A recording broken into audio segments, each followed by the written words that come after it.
ce jour dédié pour que Estelle Léa Bat Nathalie, qui doit accoucher demain de deux jumeaux, accouche facilement et que elle et ses enfants nés reviennent à la maison en bonne santé et mentale et physique et heureux. Amen. Amen.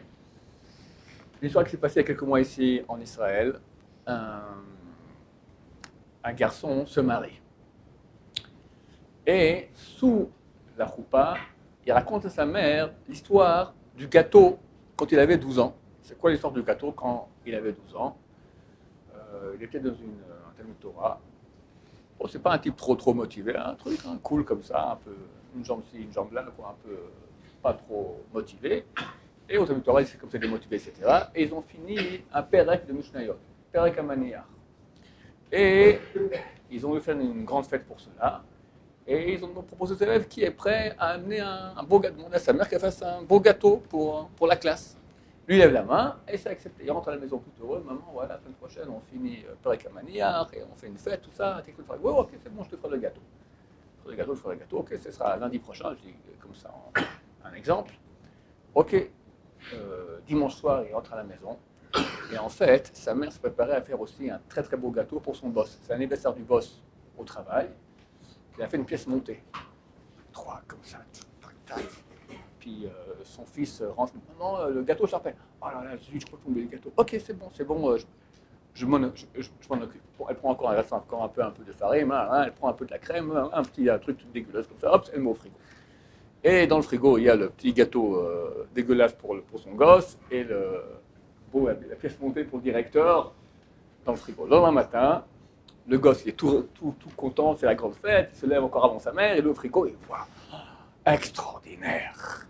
J'aurais jamais cru. C'est extraordinaire, une pièce montée comme ça, 3 pièces, tout ça, tout heureux comme ça.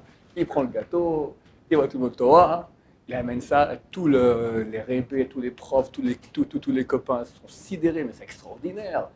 Toute l'école passe voir dans la classe la pièce montée. Lui, il a un caveau de monstre, c'est ma mère qui l'a fait, pour Perek Amaniyah, l'amour de la Torah, etc. Il faut.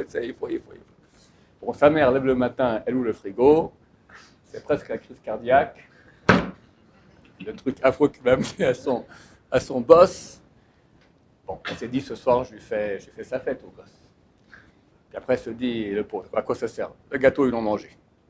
Attends, lui, il est revenu, maman, c'était extraordinaire le gâteau, toute l'école est venue, on m'a fait des compliments, maman, je t'adore, c'est fantastique, c'est extraordinaire pour l'amour de la Torah. Attends, si elle le détruit, à quoi ça sert? Le gâteau, il n'est plus là, elle va dire, tu t'es trompé, espèce de taré, regarde ce que tu as fait maintenant, etc.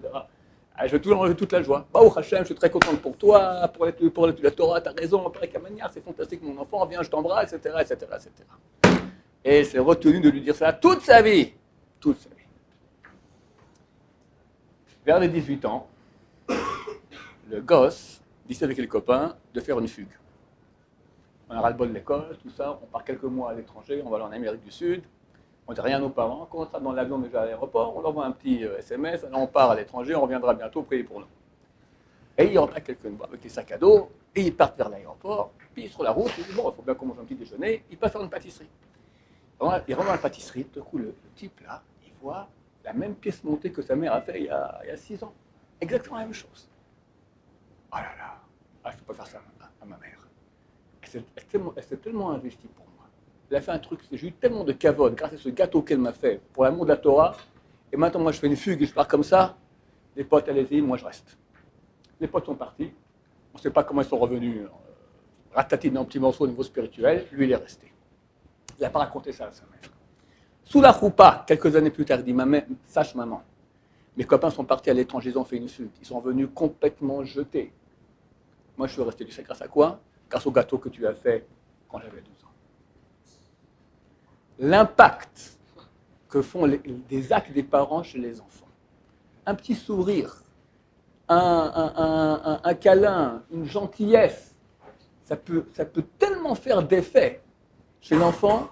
Évidemment, on peut diriger ça sur les bêtises de ce monde ou sur l'essentiel, la Torah, le service de Dieu, le service qu'il a rendu, la gentillesse qu'il avait. Ça s'appelle de l'éducation positive. On peut aller et puis crier, faire honte, critiquer, on tue la personne. Au contraire, aller l'encourager, voir le beau côté qu'il a fait, les bonnes choses, mettre des points là-dessus. Ça peut sauver une personne. Il était à 2 doigts de partir en cacahuète totale. L'erreur qu'il a fait, c'est Benachamaim, c'est du ciel que c'est le veto, il a pris le bon gâteau. Heureusement que c'est le même jour de l'anniversaire du directeur, sinon on aurait droit à une petite tarte, rien du tout.